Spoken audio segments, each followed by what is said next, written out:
Okay, so 2 years ago today I uploaded my first video to this channel, and it was a Jiraiya Sucks video. Go check it out and see how bad I was. Like, seriously, it's crazy how far I've come. Hey man, it's Editing Mino with the artificial sun behind me. I just wanted to let you guys know that you should probably join the channel for $1.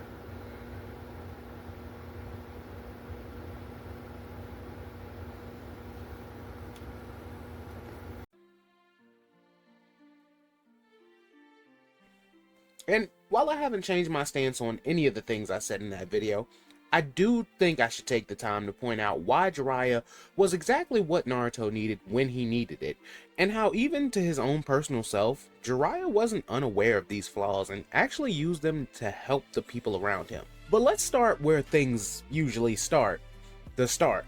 Now for Jiraiya, this point is well before Naruto's birth, and we get a few flashbacks from his earlier years, and we'll get to that, but the lens we see Jiraiya through is strictly based off of the time he was involved with Naruto, and that's not much time.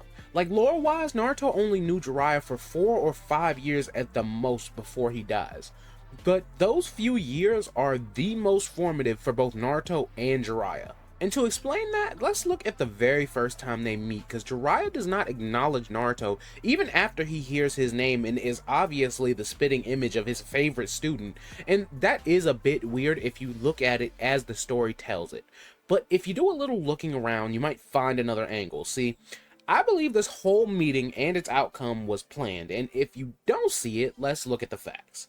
Naruto asks Kakashi to train him. Even if Kakashi feels like he has to put all his energy into Sasuke, he knows for a fact Naruto is still coming to ask him to train him. Which is why preemptively Kakashi asks Ebisu to teach Naruto. Now, Kakashi isn't stupid. He knows Ebisu and Naruto won't get along, so what reason would he actually have to get Naruto a teacher he knows Naruto won't actually learn from? Well, to show him a bigger fish to follow. Because if Jiraiya were just introduced to Naruto, then Naruto would have written him off like he almost did anyway, but because Jiraiya showed himself to be just as rebellious as Naruto by defeating Ebisu, Naruto latches on and decides all on his own that this would be his teacher. And I want to make it clear, there's merit to what I'm saying here based off of the fact that, let's just say this was a plan. It almost fails when Jiraiya just shows up because Naruto has no interest or inclination to being coerced. It isn't until Jiraiya has to break the script and number one, show he has the power, and number two, show he's as rash and impulsive in a way Naruto can relate to, and even then Jiraiya still kind of has to nag him a bit to get it to stick. But ultimately they do end up mastering student, which if this was a plan by Jiraiya in order to re-embed himself back into Naruto's life without the baggage of the past, I think it shows how much of an actual enigma Jiraiya really was. Like, he was the first one we see go to Mount Milbuko and become a sage, and that's not to say nobody did it before, but Jiraiya being the first one we see after Hagoromo always stuck with me. Especially since we don't really see any other frog summons or uses of actual Sage mode, and not just Hashirama's Super Saiyan form that he calls Sage mode, but that's a different story for a different day. Jiraiya goes on to take Naruto under his wing, and almost immediately they strike up a solid relationship, even if it's not readily apparent. Naruto doesn't really like Jiraiya yet, but he respects him enough to learn from him, and Jiraiya, whether he says it out loud or not, was already fond of Naruto from the moment he met him, which is also why they keep seemingly bumping into each other in a village like Konoha. Jiraiya is keeping an eye on Naruto, and when Naruto has to train for the Chunin exams, it's an easy in for Jiraiya because it's an excuse to not only keep an eye on the boy, but to actually get to know him as well. And here's where we make a distinction, because in my first video about Jiraiya, I said that 90% of the reason I even thought Jiraiya sucked had nothing to do with training, but in reality, there's no way it could have been. Jiraiya was no holds barred the best teacher in Naruto, and it's not even close. Jiraiya doesn't have a Sharingan, and immediately deduces not only that Naruto's chakra is being disrupted, but what the cause of that disruption is, and fixes it in a matter of seconds. This is his first training session with Naruto, and already he's done more than Kakashi did for all 3 of his students combined at that point. And right after this, he teaches Naruto the summoning jutsu, which in an instant gives Naruto 100 times the battle options he had before, and that's not even mastering the jutsu, because before he can master it, he beats Gaara. Cause Naruto doesn't master the summoning jutsu until the 3-year time skip, and it still allows him to beat a Jinchuriki solo. And speaking of which, why didn't Jiraiya go straight to the Orochimaru and 3rd Hokage fight? Him protecting the village kinda makes no sense, as the village has an entire force for that. His presence would have been much more useful in the arena, and I think he wasn't there because he was tailing Naruto. I mean, think about it. Not only does Jiraiya know the Akatsuki is after Naruto, he also knows Naruto's seal isn't as stable as it was. Even just a clone to tail him would make sense.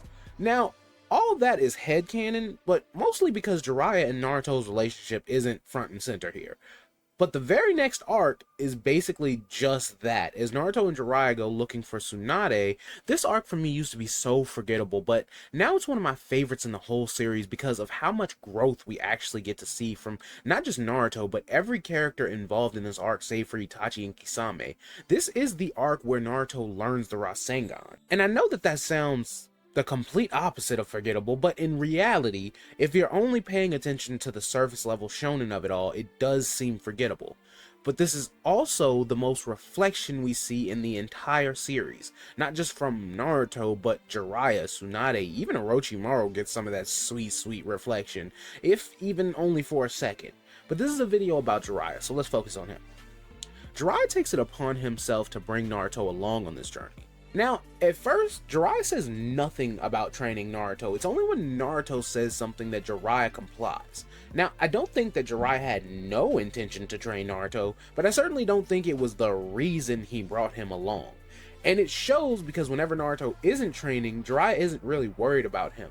However, when Naruto is training, we hear Jiraiya thinking about him, and that's significant because Jiraiya didn't bring Naruto to train. He brought Naruto with him to gain an experience outside of the village, one that he had known all his life. One that Jiraiya knew was lonely and isolated. The training was still supposed to happen, but I don't think Jiraiya foresaw Naruto being so consumed by it, and from the looks of it, that's concerning to Jiraiya because he sees that the life Naruto was living has formed him in such a way that he feels he needs to do this. And Jiraiya's wrong, which we'll see soon, but this is why he backs up and gives Naruto space even when it seems like he doesn't want it. Jiraiya doesn't want Naruto to be okay on his own because he has to. He wants him to be okay alone because he's okay alone. Which is why, even though he says he's not gonna hold Naruto's hand, he's still concerned and very much present for Naruto. And for as much as he says he's not gonna hold his hand, he has a whole balloon training regimen set up for Naruto to succeed. And even if both he and Minato use the same methods to learn the Rasengan, it's still clear Jiraiya believed in Naruto. And I'm not really going to talk about the Itachi and Kisame situation because both Naruto and Jiraiya were barely involved in it, but what I will say is, in the aftermath, when Jiraiya barks at Naruto to shut up and he does, it shows that they already have that solidified me to you relationship, whether that be father to son, brother to brother, master to student. The moment is a complete jolt reiteration that this is deeper than just superficial sleight of hand to get the story moving or Naruto stronger. This is a person Naruto truly looks up to, trusts, and values his opinions. And vice versa, considering Jiraiya doesn't tell Naruto the reason they're looking for Tsunade is because she's been chosen to be the 5th Hokage. Now, that could just be because he doesn't want to hear Naruto complaining the whole trip, but if you think about the first few descriptions Jiraiya gives of her, he says she's a pretty woman.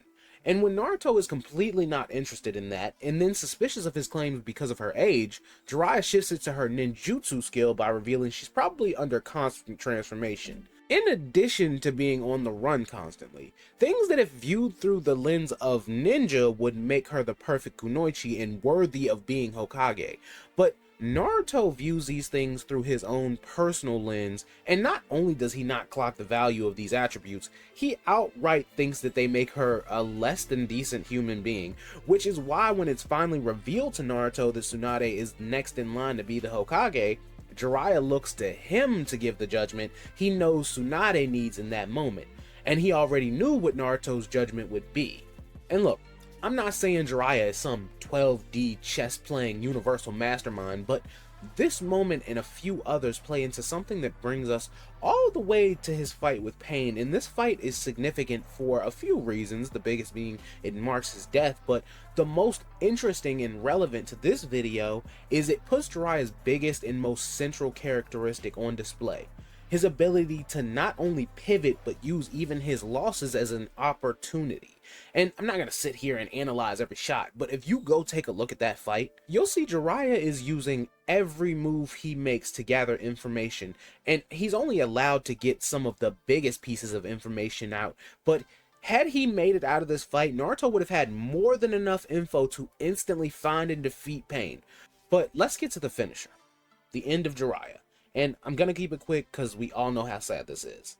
So I just want to say the reactions of Naruto and Tsunade tell you everything you need to know about how impactful this guy was on their lives. And the hole he leaves behind in the series is real. Like, you actually miss his presence because this is a character you just can't replace. And he's such a force in my life, I even named my son after him. So pour one out for the pervy sage, because that's all I got. Show Jiraiya some love in the comments, and remember to do the things.